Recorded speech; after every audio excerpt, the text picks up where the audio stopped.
Bonjour à tous.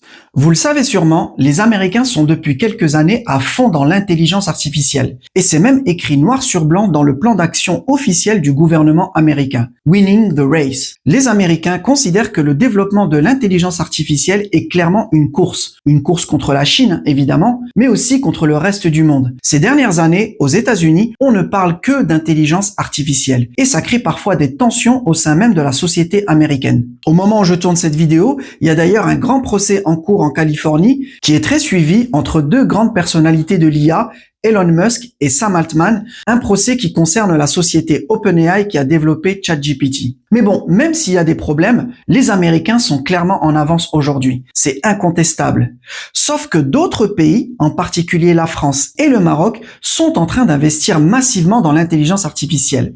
D'ailleurs, l'État français vient de faire quelque chose qui est passé un peu inaperçu et qui ne fait d'habitude que très rarement. Il vient de nationaliser une entreprise en lien avec l'IA, l'entreprise Boole, qui est spécialisée dans les supercalculateurs. Nationaliser, ça veut donc dire que l'État français a totalement pris le contrôle de cette société en rachetant 100% des parts parce qu'il considère que cette activité est maintenant stratégique pour le pays, en plus évidemment de tous les investissements qui ont été annoncés par Emmanuel Macron l'année dernière lors du sommet de l'IA. Mais comme souvent en France, on a beaucoup de gens qui critiquent et certains pensent que la France n'a aucune chance, que ce sont les Américains et les Chinois qui vont dominer le marché de l'intelligence artificielle. Et si déjà ils pensent que la France n'a aucune chance, alors qu'est-ce qu'ils vont penser du Maroc? Parce que effectivement, le Maroc aussi a décidé d'investir massivement dans l'intelligence artificielle. Le gouvernement marocain a annoncé par la voix de la ministre de la Transition numérique deux énormes projets en lien avec l'intelligence artificielle. Le projet Igoudar Dakhla dans le sud du pays et le projet Nexus AI Factory Platform qui sera lui installé à Noisseur dans la région de Casablanca. Ce projet a un budget de 1,28 milliard de dollars et on sait déjà que le projet de Dakhla sera largement plus grand. Pour vous donner l'ordre de grandeur, en France, actuellement, le plus grand data center en activité, c'est le Paris Digital Park à La Courneuve et c'est un data center de 80 MW. Le gouvernement marocain, lui, veut construire un data center de 500 MW à Dakhla. C'est absolument gigantesque et ça va coûter probablement plusieurs dizaines de milliards de dollars. Mais pourquoi investir autant d'argent alors que visiblement ce sont les Américains qui dominent ce secteur? Le Maroc a-t-il vraiment une chance dans ce marché? Beaucoup de gens, y compris la presse marocaine elle-même, ont été surpris par ces investissements. Pourquoi? Parce que les Américains ont une telle avance qu'on a tendance à penser que c'est plié. Ils vont tout dominer et que donc ça sert à rien d'investir, surtout pour un pays africain.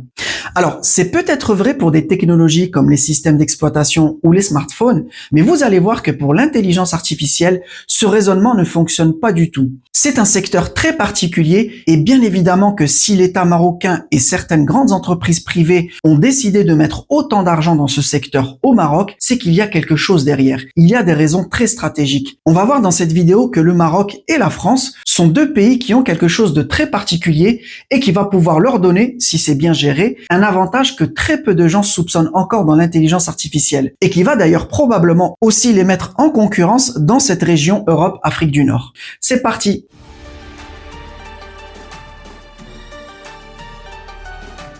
Alors, avant de rentrer dans le vif du sujet, je voudrais quand même faire un petit rappel sur l'intelligence artificielle parce que je m'étonne toujours de voir, y compris autour de moi, à quel point il y a encore énormément de gens qui ne comprennent pas cette nouvelle technologie, les changements que ça apporte et surtout le gigantesque marché que ça représente.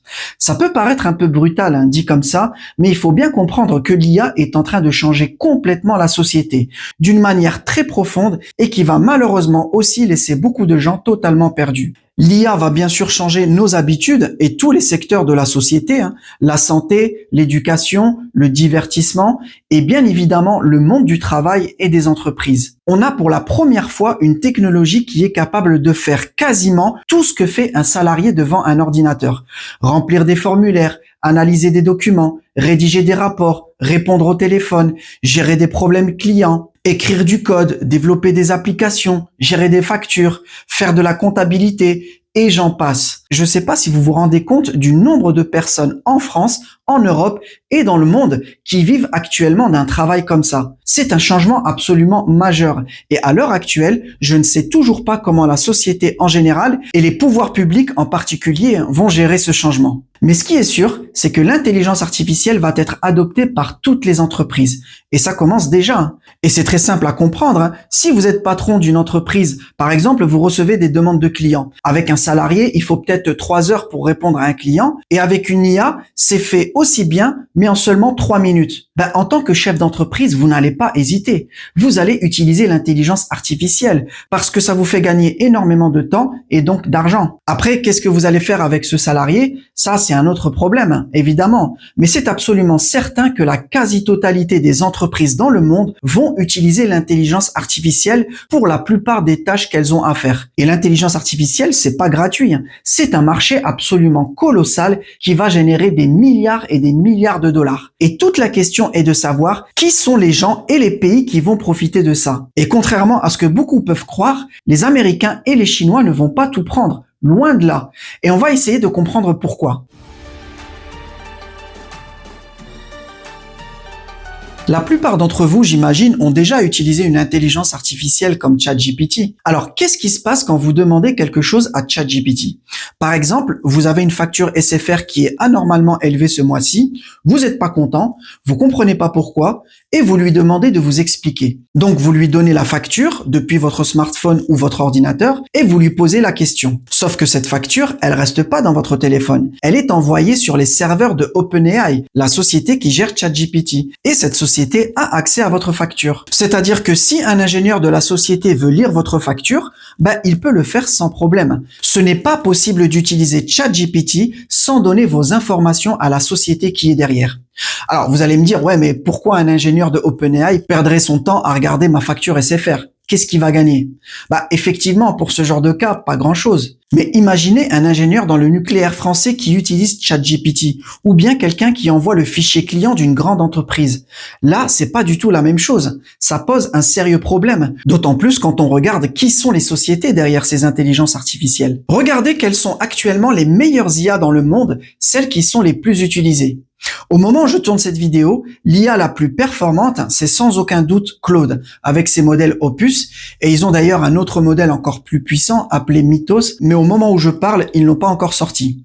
Ensuite, vous avez ChatGPT avec les modèles GPT-5, ensuite vous avez Gemini de Google, et ensuite vous avez Grok de xAI, la société de Elon Musk. Ce sont de très loin aujourd'hui les modèles les plus utilisés dans le monde de l'intelligence artificielle. Problème, ce sont toutes des sociétés américaines derrière. Évidemment, je dis problème parce que je ne suis pas américain. Un Américain, lui, il va plutôt considérer que c'est une chance. Très bien, mais pour le reste du monde, c'est un vrai problème. Et comme il y a déjà des milliards de personnes dans le monde qui utilisent déjà ces outils aujourd'hui, les Américains sont littéralement en train d'aspirer des informations précieuses sur les populations du monde entier. Les gens les utilisent, mais bien évidemment que pour la plupart des grandes entreprises et des gouvernements, c'est hors de question d'utiliser ces IA américaines. C'est évidemment hors de question de donner les informations des entreprises ou de l'administration française aux Américains. Et je pense qu'avec ce qui s'est passé ces dernières années, vous comprenez encore mieux pourquoi. C'est maintenant assez clair pour tout le monde que les Américains, et en particulier sous l'administration Trump, n'hésitent absolument pas à utiliser tous les moyens de pression qu'ils ont quand ils veulent obtenir quelque chose, y compris le renseignement. Il y a d'ailleurs une affaire récente qui révèle bien ce problème et ça concerne la société Anthropic qui gère l'intelligence artificielle Claude. Il y a quelques semaines, le département américain de la guerre a demandé à avoir accès à Claude sans aucune restriction. Mais le patron d'Anthropic, Dario Amodei, a refusé pour 2 raisons très simples. Premièrement, il ne veut pas que son IA soit utilisée pour faire des armes autonomes. En quelque sorte, il veut pas que ce soit l'IA Claude qui choisisse d'elle-même qui on peut tuer ou pas. Et la deuxième raison, c'est qu'il refuse que son IA soit utilisé pour surveiller des citoyens américains. Et ce sont les 2 seules raisons pour lesquelles il a refusé. Et le patron d'Anthropic est très clair. Il parle bien de la surveillance des citoyens américains. Pas français, pas allemands. Uniquement des citoyens américains. Surveiller les citoyens américains, c'est un problème, mais surveiller les citoyens des autres pays, visiblement, ça pose aucun souci.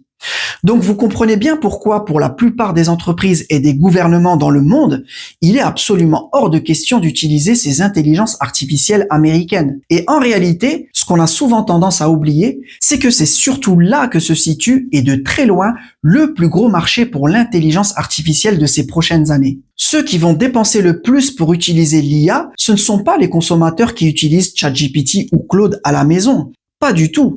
Ce sont les grandes entreprises, les banques, les grands groupes, les gouvernements, les institutions, etc. Ce sont eux qui ont tous les jours des millions de clients à gérer, des documents à analyser, des études à faire. C'est ce marché-là qui est absolument gigantesque, et c'est un marché qui sera impossible à avoir pour ces entreprises américaines. Totalement impossible. Et c'est pour ça que c'est une opportunité absolument immense pour d'autres pays, et particulièrement des pays comme la France et le Maroc. Et on va essayer de comprendre pourquoi.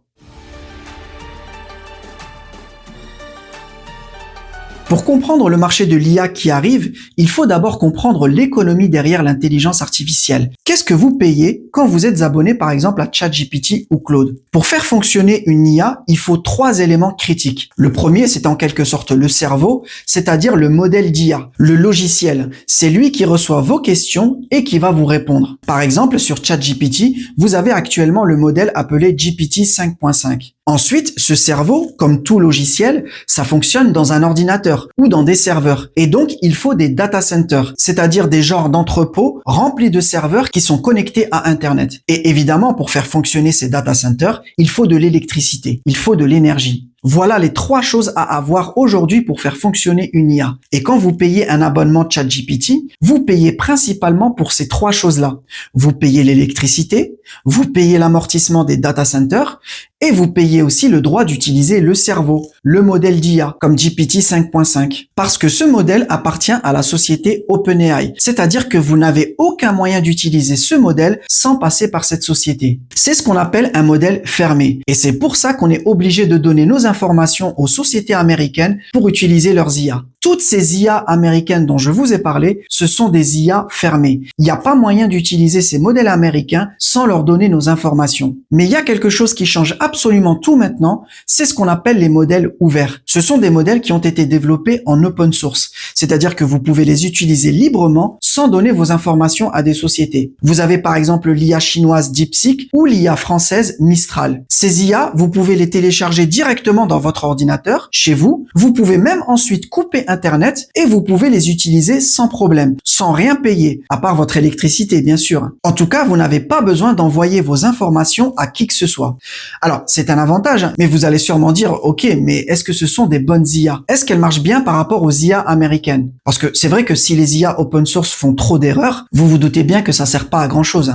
Voici une courbe qui représente la performance mesurée du meilleur modèle fermé américain par rapport au meilleur modèle ouvert disponible. Là, par exemple, à la fin 2024, on avait le meilleur modèle fermé qui était GPT-o1 avec 69% de performance et le meilleur modèle ouvert qui était DeepSeek V3 avec 47% de performance. Donc à ce moment-là, on est d'accord, les modèles open source ne faisaient pas du tout le poids face aux modèles américains. Mais regardez ce qui s'est passé depuis. C'est extrêmement clair. Les modèles open source sont devenus aujourd'hui très performants et très proches des modèles américains. Au moment où je tourne cette vidéo, le modèle DeepSeek V4 a un score de 89,7% alors que le meilleur modèle américain actuel, le Claude Opus 4.7, a un score de 93,3%. Ce sont des scores qui sont très proches. Mais ce qui est le plus important encore, c'est qu'en fait, l'immense majorité des besoins actuels des entreprises, c'est-à-dire les tâches pour lesquelles elles ont besoin de l'IA, pour lesquelles elles vont payer, ce ne sont pas des tâches très compliquées. Elles sont dans cette zone-là. Elles sont déjà faisables par les modèles open source. Par exemple, gérer un client qui a un problème de facture sur son forfait de téléphone, ça nécessite d'analyser sa facture, sa consommation, son forfait. Et ça, c'est maintenant quelque chose de très facile à gérer pour les modèles comme DeepSeek ou Mistral. Pareil pour tout ce qui est administratif, vérifier un formulaire, vérifier des documents, analyser des données, etc. Ce sont pour la plupart des tâches très faciles pour les modèles open source actuels. Et vous l'avez compris maintenant, bien évidemment que la plupart des entreprises et des gouvernements, en dehors des États-Unis, bien sûr, ne vont pas utiliser les IA américaines. Elles vont utiliser les IA open source qu'ils peuvent installer librement dans leur propre data center pour garder le contrôle de toutes leurs informations. Dans l'intelligence artificielle, le cerveau, le modèle, ce n'est plus un problème aujourd'hui. Les modèles open source sont performants et sont disponibles pour tout le monde. Et ça, c'est une très bonne nouvelle. Donc ensuite, il y a quoi? Il y a les data centers. Bon, c'est essentiellement un problème d'investissement initial, mais une fois que c'est c'est construit, ça tourne, il n'y a pas de problème particulier, on a l'habitude de ce type d'investissement.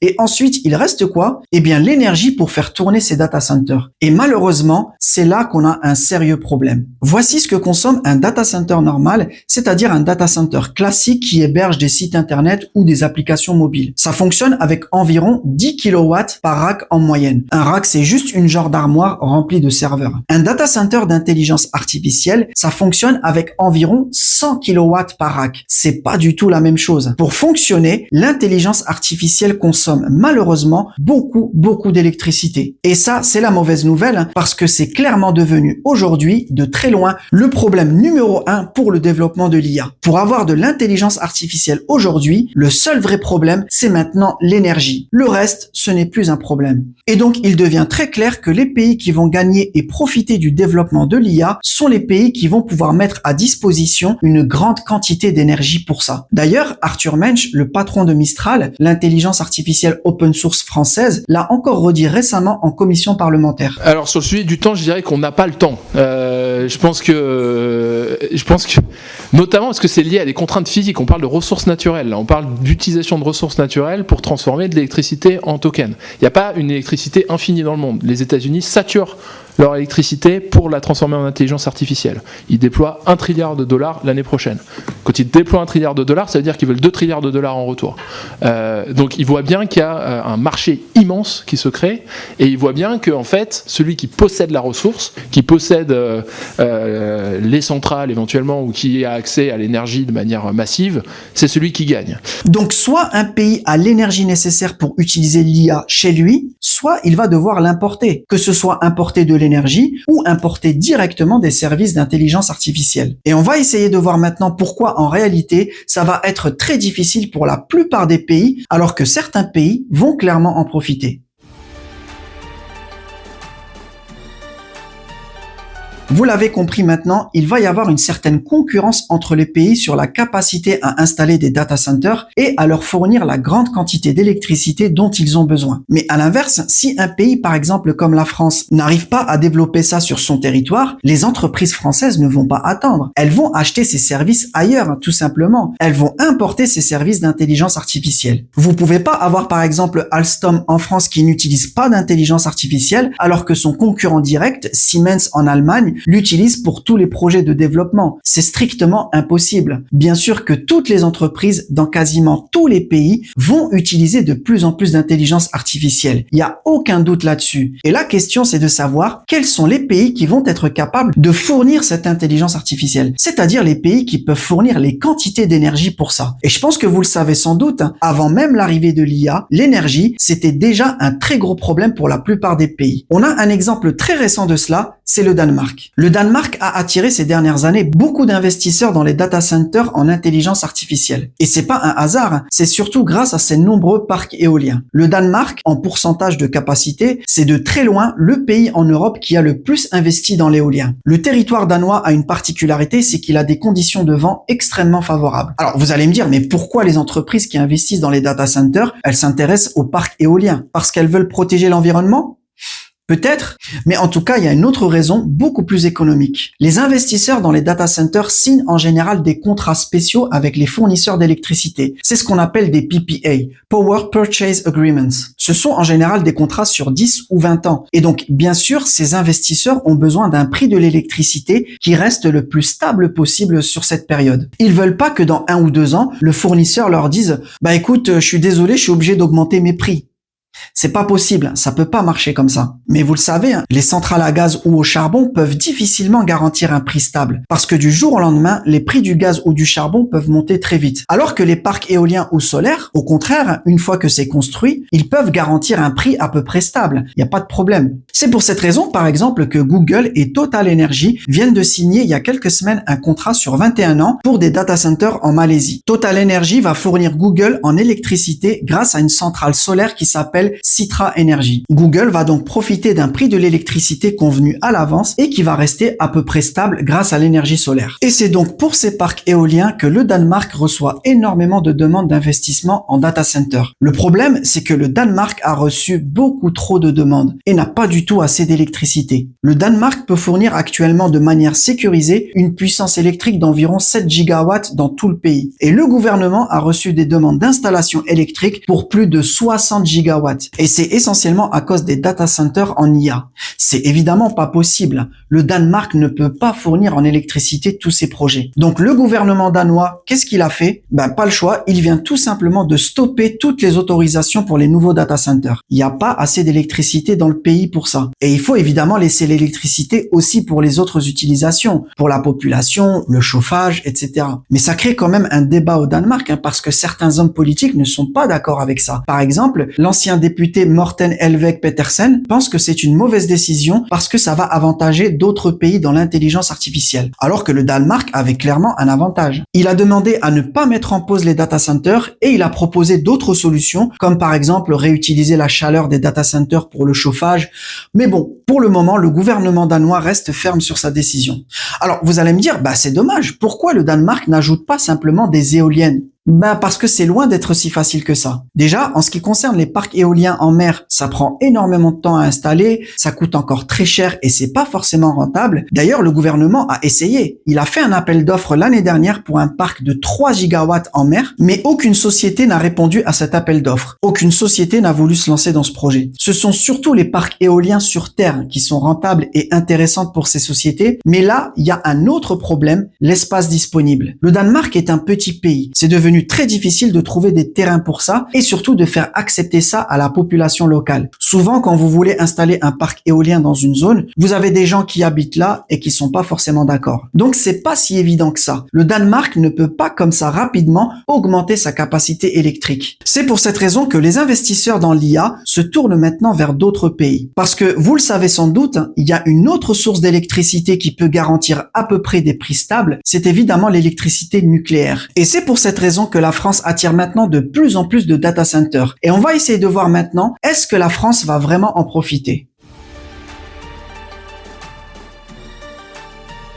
L'année dernière, vous vous en souvenez peut-être, il y a eu un sommet sur l'IA à Paris et Emmanuel Macron a annoncé plusieurs milliards d'euros d'investissement dans l'intelligence artificielle en France. Alors, quand on regarde en détail, c'est pas l'État français qui investit. Ce sont essentiellement des fonds privés, des grands groupes privés comme le canadien Brookfield ou le français Iliad et aussi des fonds souverains comme les Émirats Arabes Unis. Mais en tout cas, ce sont des investissements qui vont être faits en France. Et dans le document officiel publié par l'Élysée, c'est très clair. Le premier argument qui est affiché pour attirer ces investisseurs, c'est une électricité décarbonée, abondante et stable. Et c'est évidemment grâce au parc nucléaire français. La France est l'un des rares pays en Europe qui peut produire largement plus d'électricité que ce qu'il consomme. L'année dernière, par exemple, d'après les données de RTE, la France a consommé environ 451 TWh, mais elle a produit plus de 547 TWh. Elle a produit plus d'électricité que ce qu'elle a consommé. Et la différence est partie où?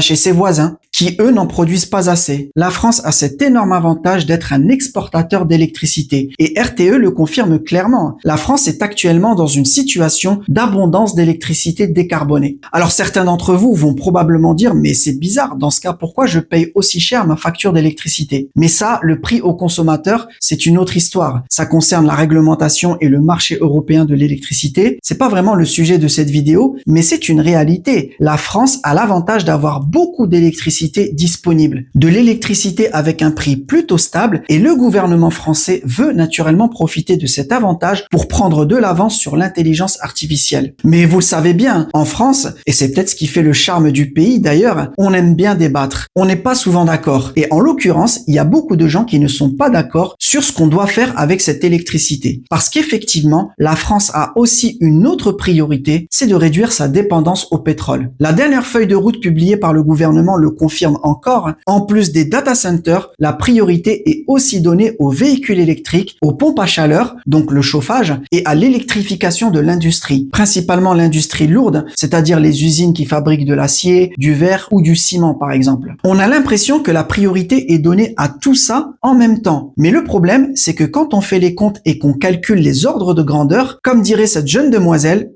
les calculs sont pas bons, Kevin.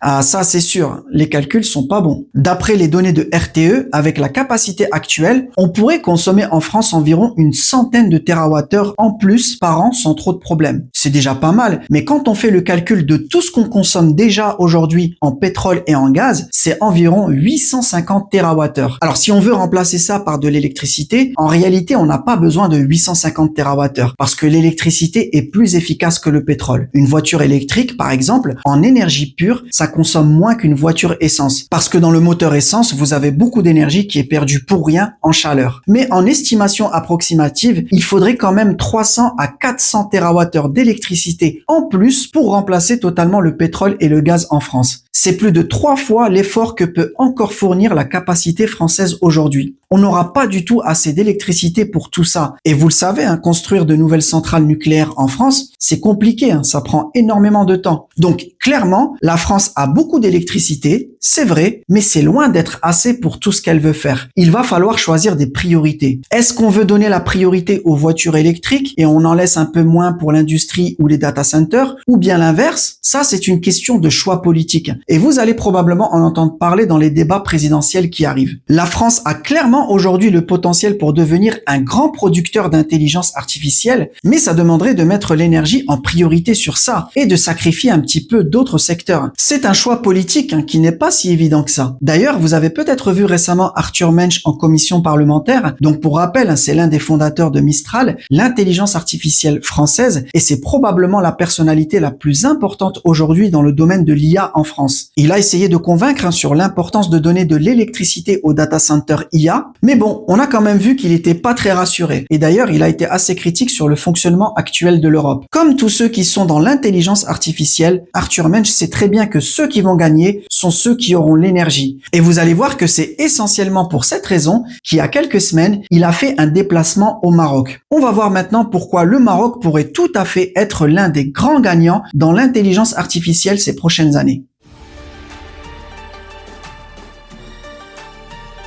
Je vous le disais au début de cette vidéo, 2 grands projets de data centers spécialisés dans l'intelligence artificielle ont été récemment annoncés au Maroc. Le premier sera à Noisser, dans la région de Casablanca, et le deuxième, le plus gros, sera à Dakhla, dans le sud du pays. Et bien évidemment, l'investissement dans l'IA au Maroc n'a pas été fait par hasard. Le grand problème qui limite actuellement le développement de l'IA dans les autres pays, vous l'avez compris, c'est l'accès à l'énergie. Le Maroc n'a pas de pétrole, mais il a énormément de soleil et de vent. Et c'est pour cette raison que ce qui a été décidé, c'est d'alimenter ces 2 data centers par du solaire et de l'éolien. Pour le data center à Noisser, c'est la société Taka Morocco spécialisée dans l'énergie qui s'est engagée à fournir toute l'électricité nécessaire. C'est le même principe que pour Total Energy qui s'engage à fournir Google en électricité en Malaisie. C'est le même type de contrat. Pour le projet à Dakhla, qui s'appelle Dakhla Igoudar, on n'a pas encore le détail des contrats, mais on sait déjà qu'il sera largement plus grand que celui de Noisser. Ici, on parle d'un data center de 36 MW,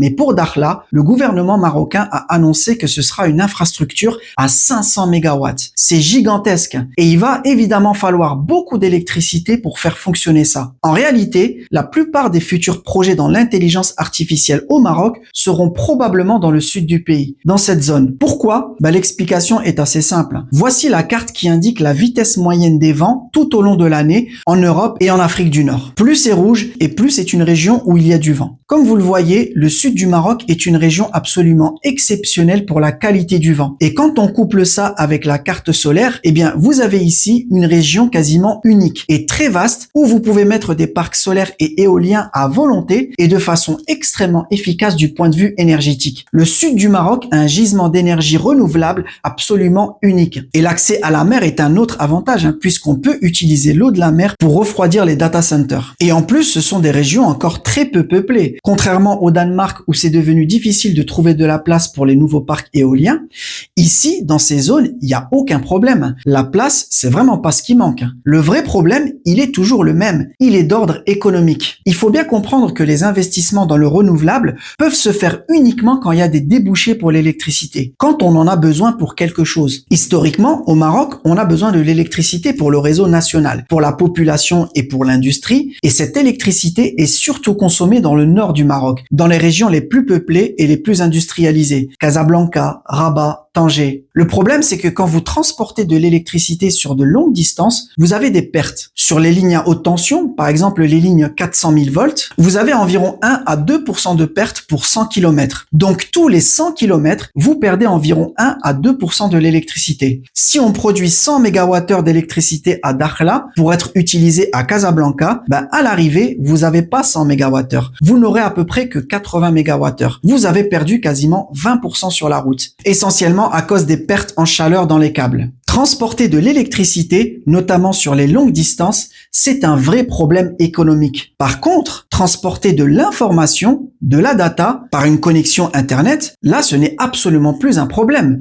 Et d'ailleurs, les régions du sud du Maroc, y compris Dakhla, sont déjà connectées et équipées en fibre optique depuis très longtemps. Donc, si l'électricité qui est produite ici est consommée sur place par des data centers et que ce qui est transporté, ce n'est plus de l'électricité, mais de la data, non seulement il n'y a plus de pertes, mais comme c'est un service numérique, c'est plus intéressant. Ça rapporte encore plus d'argent que de vendre simplement de l'électricité. C'est une opportunité absolument énorme pour les régions du sud du Maroc. Imaginez par exemple, vous avez un ingénieur dans une boîte allemande qui doit analyser des données. Tout ça va être fait par IA dans les prochaines années. Si cet ingénieur utilise pour ça un data center en Allemagne, l'électricité ne peut pas venir de Dakhla. C'est très compliqué, c'est très loin. Par contre, s'il utilise directement un data center à Dakhla, il n'y a aucun problème. Les données voyagent très vite sans aucun souci. Alors vous allez probablement penser qu'une société allemande ne ferait jamais ça à cause de la sécurité des données. On pourrait penser que les gens qui travaillent ici, dans les data centers, vont pouvoir accéder aux données de la société allemande. Mais en fait, pas du tout. Les serveurs et les transferts fonctionnent en mode crypté. Même si un ingénieur marocain démonte le disque dur d'un serveur pour aller voir ce qu'il y a dedans, il verrait pas grand-chose. Il verrait quelque chose comme ça. C'est crypté, c'est complètement illisible. Pour décrypter ça, il faut une clé de sécurité, une sorte de code que seule la société allemande possède. Et rappelez-vous, cette société n'a pas besoin de donner ces informations à qui que ce soit, puisqu'elle va utiliser une intelligence artificielle open source, comme Mistral ou DeepSeek. Ce n'est pas comme avec les sociétés américaines, ChatGPT ou Claude, où là, elles seraient obligées de donner ces informations à la société américaine. Donc les sociétés européennes vont pouvoir utiliser en toute sécurité des data centers au Maroc, pour tout ce qui demande de la puissance de calcul, tout ce qui demande beaucoup d'énergie, c'est-à-dire les opérations d'intelligence artificielle, ce qu'on appelle habituellement dans le domaine de l'IA l'inférence. Alors, il faut pas confondre ça avec le stockage de données. Ce n'est pas la même chose. Ces sociétés ne feront probablement pas du stockage au Maroc. En réalité, chaque pays va stocker les données importantes directement chez lui. Pourquoi? Parce que déjà, le stockage, c'est assez simple, il n'y a pas besoin de beaucoup d'énergie pour ça. Ce sera fait en Europe sans problème. Et surtout, c'est vrai que c'est effectivement là qu'on a des questions de souveraineté des données. Les gens ici au Maroc ne peuvent pas lire les informations. C'est vrai, mais ils peuvent couper l'accès aux informations. Ils peuvent tout simplement débrancher les serveurs et empêcher cette société d'avoir accès à ces données. Donc, dans notre exemple, la société allemande va utiliser les infrastructures au Maroc pour l'étape d'intelligence artificielle, pour faire les calculs, l'analyse et gérer le rapport final, mais ensuite, elle va stocker ce rapport directement chez elle en Allemagne. Le stockage ne sera probablement pas fait au Maroc. Mais en fait, c'est pas un problème, parce que le vrai marché, ce qui coûte cher, ce n'est pas le stockage, c'est l'intelligence artificielle, c'est l'inférence, parce que derrière, c'est l'énergie. C'est ça qui coûte cher et c'est un marché absolument colossal qui arrive. Et il est assez clair que le Maroc se prépare à prendre une part de marché dans ce secteur.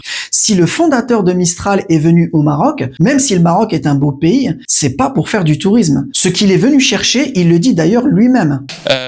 Le Maroc a une très très bonne carte à jouer parce qu'il y a des accès aux énergies renouvelables, notamment dans le sud du pays, qui sont très très importants. Et donc nous, on est très intéressés par par des partenariats du côté de l'infrastructure.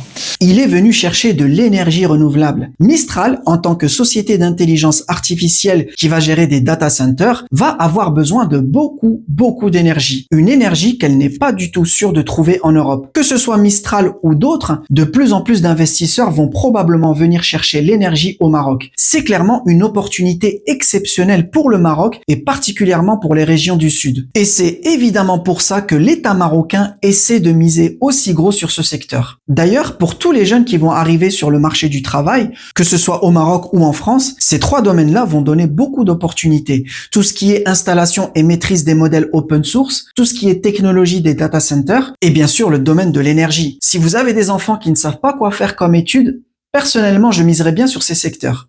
Alors, malheureusement, ça pose aussi des questions compliquées pour le Maroc. L'intelligence artificielle vient aussi avec ses problèmes, et notamment celui du partage des richesses et de l'emploi. L'IA va faire entrer beaucoup d'argent au Maroc, elle va créer de l'emploi, mais elle va en détruire aussi. Parce que le royaume a développé ces 20 dernières années énormément de services numériques, des call centers, des agences de développement, et l'IA va complètement chambouler tout ça. Comme pour beaucoup d'autres pays qui ont développé ce type de service, c'est quelque chose qui risque de ne pas être facile à gérer pour les gouvernements. Et c'est ce qu'on essaiera de voir dans d'autres vidéos. Voilà, c'est tout pour aujourd'hui. N'hésitez pas à dire ce que vous en pensez, comment vous voyez le Maroc gérer ça dans les prochaines années, et je vous dis à très bientôt.